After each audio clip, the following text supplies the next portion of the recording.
어느 겨울밤 대학생 민수는 기말고사 준비를 위해 밤늦도록 학교 도서관에 머물고 있었다. 민수는 평소와 다름없이 책과 노트에 몰두하고 있었으나 시간이 늦어짐에 따라 도서관 곳곳에서 불이 꺼지고 하나 둘 사람들도 떠나기 시작했다. 마지막 남은 민수는 건물 전체가 적조함으로 가득 찬 것을 느꼈다. 밤 11시가 조금 넘었을 때 도서관의 총무가 다가와 학생, 이제 곧 문 닫을 시간이야. 정리하고 집에 가야 할 시간이야. 라고 말하며 민수에게 친절하게 알렸다. 민수는 꾸벅 고개를 끄덕이며 자신의 책가방을 정리하기 시작했다. 하지만 갑작스러운 피로가 몰려들어 책상에 엎드려 잠시 눈을 붙였다. 그 순간 민수는 자신의 눈꺼풀이 무거워지고 깊은 잠으로 빠져들었다. 어느 순간 민수는 깨달았다. 주변은 깜깜해져 있었고 아무 소리도 들리지 않았다. 여기는 지시. 민수는 혼잣말로 중얼거리며 스마트폰을 확인했으나 이미 자정이 훌쩍 넘었음을 알게 되었다. 도서관은 이미 문이 잠겨버린 것이다. 떨리는 손으로 가방을 챙겨 입구로 향하는데 갑자기 어디선가 묘한 소리가 들려왔다. 찰칵찰칵. 무언가가 적극적인 움직임을 보이는 듯한 소리였다. 민수는 그 순간 아주 작은 소리에도 예민해지며 주위를 두리번거렸다. 뭐지? 나 혼자 있는 거 아니야? 두려움이 엄습해오는 가운데 민수는 발걸음을 재빨리 도서관 출입문 쪽으로 옮겼다. 그러나 문은 잠겨 있었고 그가 가진 열쇠로는 도저히 풀리지 않았다. 갑작스레 뒤에서 또 같은 소리가 들려왔다. 마치 누군가가 민수를 따라오는 듯한 소리였다. 민수는 초조해지며 손전등 기능이 있는 스마트폰 플래시를 켰고 소리가 나는 방향으로 향했다. 도서관의 구석진 공간에서 희미하게 비치는 무엇인가를 발견하게 되었다. 그것은 오래된 의자 하나와 빈 책상 한 개, 그리고 그 옆으로 길게 늘어선 그림자였다. 민수는 그림자가 사람의 형상임을 깨닫고 발걸음을 멈추었다. 누구세요? 민수의 목소리는 떨리기 시작했다. 아무 답변도 없는 어둠 속에서 그림자는 서서히 움직임을 멈추고 민수를 응시하고 있었다. 그 순간 벽에 붙어있던 낡은 시계 소리가 들리기 시작했다. 똑딱 똑딱. 민수는 점점 아찔함을 느꼈다. 그림자가 천천히 민수에게 다가왔다. 가까이 다가올수록 민수는 그 형체가 서서히 명확해지는 것을 알아차릴 수 있었다. 낡은 회색 코트를 입고 어두운 안경을 쓴 노인의 모습이었다. 그러나 그 노인의 눈은 어디에도 초점을 맞추지 못하고 허공을 바라보고 있었다. 민수는 쓸쓸하게 중얼거리다 도와주세요라는 말을 내뱉어 겨우 간청했다. 그 노인은 하염없이 구석을 바라보며 마치 자신만의 세계에 갇혀있는 것처럼 보였다. 헉, 여기는 도서관. 입밤중에 이런 곳에 맨정신으로 있을 일은 없지. 민수는 혼잣말을 강하게 하며 스스로를 다독였다. 지금은 꿈일 거야. 그러면서 민수는 잠시 눈을 감고 다시 한번 크게 숨을 내쉬며 눈을 떴다. 그러나 그 노인은 여전히 그 자리에 있었다. 그때 갑작스러운 한숨 소리. 저기요, 도와주세요. 민수는 깜짝 놀라며 고개를 돌렸다. 도서관 구석에 더 깊은 어둠 속에서 또 다른 소리가 들려왔다. 희미한 불빛 속 양쪽에서 측면으로 비춰본 결과 또 다른 형체가 보였다. 이번에는 한 여학생이었다. 여학생은 다급해 보였고 저 노인한테서 벗어나야 해요. 라고 말하며 민수에게 다가왔다. 민수는 여학생의 얼굴을 확인하려 했지만 그녀의 얼굴은 마치 누군가가 흐리게 만든 것처럼 희미하게 보였다. 오직 다급한 목소리와 떨리는 입술만이 남겨졌다. 민수는 이 기이한 상황 속에서 무슨 일이 일어나고 있는지 파악하려 애썼다. 우리는 왜 여기 있는 거죠? 민수는 여학생에게 물었다. 여학생은 눈물을 흘리며 이 도서관에는 과거에 실제로 이곳에서 돌아가신 분들의 영혼이 맴도는 곳이에요. 저 노인은 이 도서관에서 책에 파묻혀 돌아가신 분이고 저도 여기 죄책감을 가진 영혼일 뿐이에요. 민수는 숨막히는 듯한 공포감을 느끼며 이를 악물고 현장을 빠져나가려 했지만 마치 보이지 않는 손에 붙잡힌 것처럼 움직일 수 없었다. 그 순간 희미하게 빛나는 창문 너머로 새벽 햇살이 비춰오기 시작했다. 시간이 다 돼가요.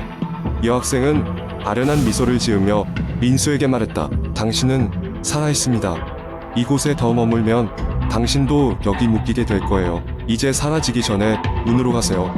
그 말을 마친 후 여학생의 형체는 점점 희미해져갔고 민수는 온 힘을 다해 도서관 출입문을 두드렸다. 그 순간 기적처럼 문이 열렸고 민수는 도서관에서 빠져나와 답답했던 숨을 크게 쉬었다. 민수는 그날 밤의 기이한 경험을 평생 잊지 못했다. 그리고 도서관에서 보았던 그 영혼들에게 삶에 소홀하지 말아야 한다는 교훈을 얻었다. 도서관은 여전히 그 자리에 존재했지만 민수는 그곳을 다시 가지 않았다. 대신 그는 삶의 목적과 의미를 되새기는 계기로 삼았다. 두 번째 이야기. 저는 한국의 작은 시골 마을에서 자랐습니다. 제가 어렸을 때 그곳에는 언제나 기묘한 소문이 떠돌곤 했습니다. 그리고 그 소문들 중 가장 유명한 것은 산속 귀신 할머니 이야기가 아니었나 싶습니다. 산속 귀신 할머니에 대한 이야기는 대개 이렇게 전해집니다. 오래전에 마을로 시집 온 할머니가 있었습니다. 그녀는 산속 깊은 곳에서 살았는데 마을 주민들은 그녀의 존재에 대해 무척 신비롭게 생각했습니다. 할머니는 마을로 거의 내려오지 않았고 누구도 그녀의 집 밖에서 그녀를 본 적이 없다고 했습니다. 할머니는 산속에서 야생 동물들과 식물을 친구 삼아 살았다고도 알려졌습니다.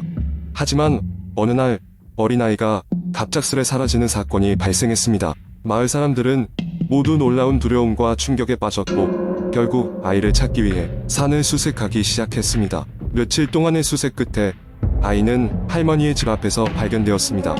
아이는 무척 놀라 있었지만 다행히 아무런 상처도 입지 않았습니다. 그러나 아이는 엄마에게 물어볼 수 없는 두려움에 사로잡혀 말을 잃었고 할머니 역시 어떻게 아이가 그곳에 오게 되었는지에 대해 아무런 말을 하지 않았습니다. 시간이 지나면서 아이는 서서히 다시 말을 하기 시작했습니다.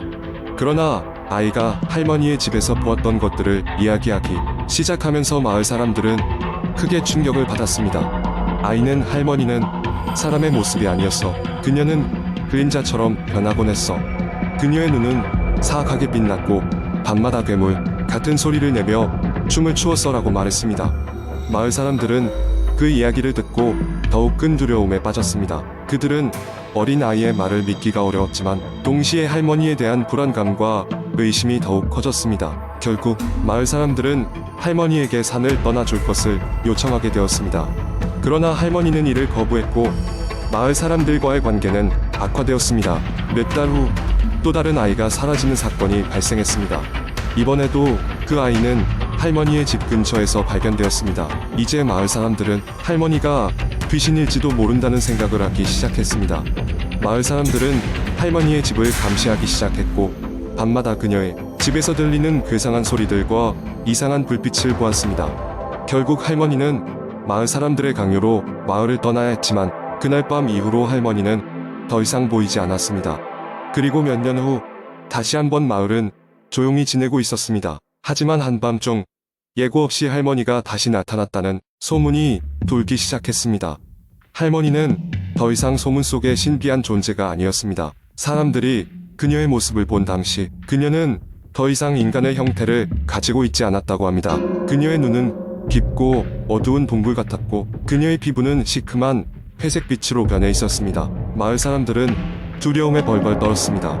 그들은 다시 한번 할머니를 산에서 쫓아내려 했지만 이번엔 할머니는 마을 사람들을 한 명씩 찾아가기 시작했습니다.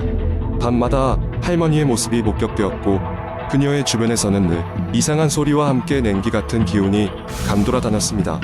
그러던 중 마을 수비대에서 일하던 젊은 남자가 할머니의 존재를 파악하겠다고 자원했습니다. 그는 밤마다 할머니의 집 근처에서 잠복했지만 할머니의 모습은 좀처럼 보이지 않았습니다. 하지만 결국 어느 밤 그는 할머니의 집에 들어가기로 결심했습니다. 그는 소장된 모든 용기를 짜내어 할머니의 집으로 향했습니다. 그는 할머니의 집에 들어가 스스로의 두려움과 맞서 싸웠습니다.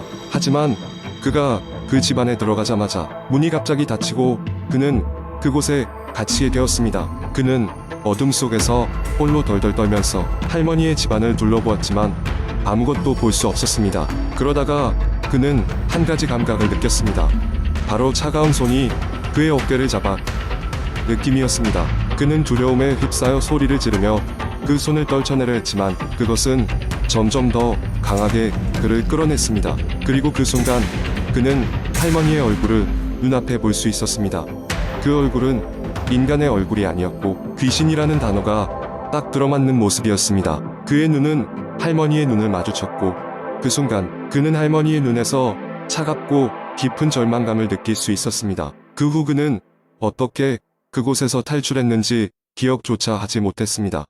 그는 정신을 잃고 있었고 깨어난 곳은 마을 주민들이 찾은 산 아래였습니다. 사람들이 그를 발견했을 때 그는 공포에 질려 아무 말도 하지 못했습니다.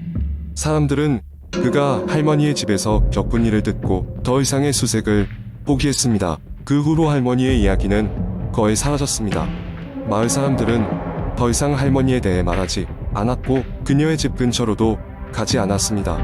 하지만 밤이 되면 마을 사람들은 여전히 할머니의 집에서 들려오는 작은 소리들을 들을 수 있었습니다. 그 소리는 마치 할머니가 여전히 그곳에서 춤을 추는 것처럼 들리곤 했습니다. 그날 밤 그 고요한 산속에는 아직도 귀신 할머니의 이야기가 부유하고 있었던 것입니다. 이 이야기는 지금까지도 마을의 전설로 내려옵니다. 그리고 사람들은 종종 그 이야기를 듣고 두려움을 느끼며 산속에서 길을 잃지 않기 위해 조심하곤 합니다. 할머니의 존재는 여전히 신비에 쌓여 있으며 그 누구도 그녀의 진정한 이야기를 알지 못하는 채로 남아 있습니다. 결코 해명되지 않은 진정한 공포의 이야기로서 말입니다.